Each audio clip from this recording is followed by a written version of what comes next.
Hi guys, so after reading the first scenario, if I owned my own pre-K classroom and I had a set of young parents who came to me and they were parents of a 1-year-old and they explained to me that they've never read to them, they've never tried to because their child can't fully understand the words or reading would be useless, I would explain to them that reading is a lot more important than people actually think it is, and it's very important for the development of even your brain.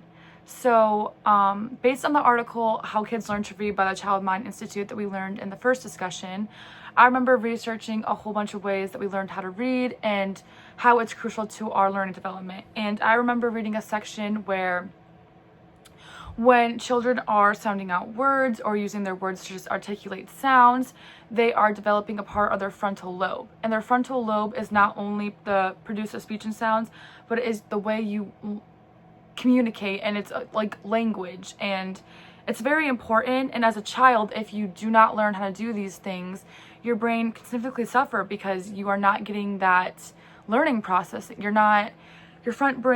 frontal part of your brain is not communicating the way it's supposed to. So you need to have those, like even just listen to your parents communicate to you, your parents read to you, even if you're not understanding the words that you are saying, or you're sounding out words that you don't understand the meaning of, it's still developing a part of your brain that is crucial into learning, and you will eventually begin to learn that way.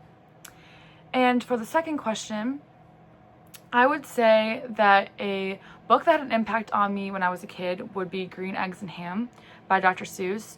It was the very first book I could read on my own once my parents had taught me it, and I loved it so much because I felt this sense of accomplishment when I was reading it, that I could actually do it myself. And I know my grandma was so proud of me when I was younger because she's like, it's the one book you can read, and she really loved poetry, so Dr. Seuss was one of her favorites. And I remember, like, I was introduced to repetition and poetry and word recognition, and I absolutely loved it. It was one of the books that I begged my parents to read to me again and again, probably to the point of them being annoyed, but I absolutely loved it.